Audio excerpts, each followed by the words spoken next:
Lubusan siyang mahumaling sa iyo gamit lamang ang salamin. Ibulong mo lamang ito sa harap ng salamin sa kahit anong oras sa gabi. Hello mga guys, kumusta kayo? Panibagong araw, panibagong video na naman tayo.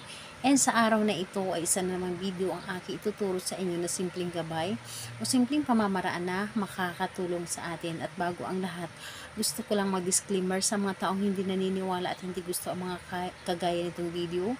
Please skip this video at maghanap kayo ng videos na gustong gusto nyo dahil ang video na ito ay para lamang ito sa mga taong naniniwala and gusto mag-try. Sa lahat po ng mga nagko-comment dito sa aking video dito sa loob ng aking channel, mag-iingat sa lahat ng mga nagre-reply sa inyo na dinadala kayo sa kanilang WhatsApp and Imo app upang makaiwas po tayo sa scam. Ngayon po ituturo ko sa inyo paano nga ba siya mahumaling ng husto sa inyo. Ito ay pwedeng gawin sa gabi at sa araw, pwede po. And paano nga ba siya mahumaling? Gamit lamang ang isang salamin. Maghanda ka ng isang salamin lamang. Salamin kahit yung nasa yung nasa sala na salamin or yung maliit na salamin lamang, yun po ang gamitin po ninyo. Basta ito ay salamin, yung nakikita mo yung mukha mo.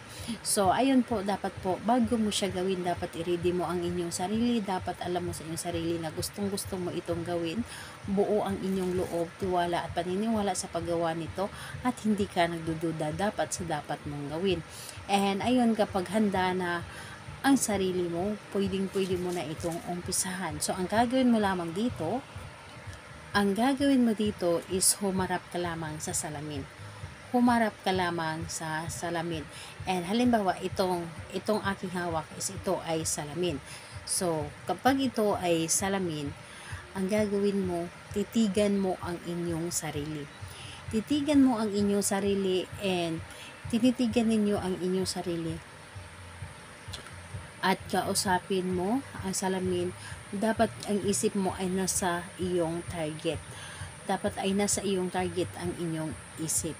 And kausapin mo and ang gagawin mo, kumuha ka ng inyong laway. Halimbawa, kumuha ka ng inyong laway, tapos ito ay salamin. Isulat mo dito gamit ang inyong hintuturo na merong laway ninyo. Isulat ninyo sa salamin ang kanyang pangalan. So, pangalan niya at apelyido. And kapag naisulat nyo na dito sa salamin, ibulong mo lamang ang iyong nais. Halimbawa, ikaw ay sobrang mahumaling sa akin. Ako at ako lamang ang iyong mamahalin. Ako lamang ang iyong gugustuhin. Wala ka ng ibang iibigin kundi ako lamang.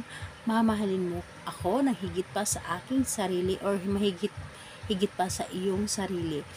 Ako lamang ang nais mong makasama sa habang buhay. Lahat na.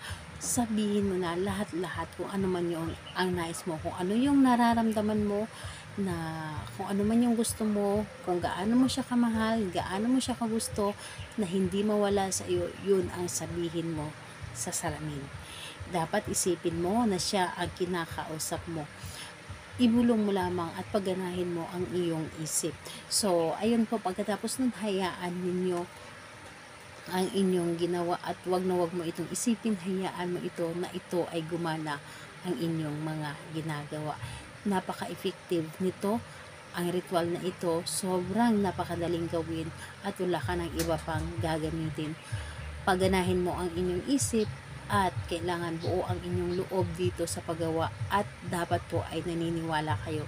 Dahil sa isang bagay, kapag hindi ka naniniwala ay hindi ito gagana. Dapat po ay kapag gumawa tayo ng isang bagay, maniwala tayo sa ating mga ginagawa at magtiwala tayo sa ating sarili. So ayun po, gawin ito sa araw ng Tuesday and Friday. Pwedeng sa araw, pwedeng sa gabi, kahit anong oras, basta Tuesday and Friday lamang. So ayun po, salamat po sa inyo. Bye bye everyone. God bless us all.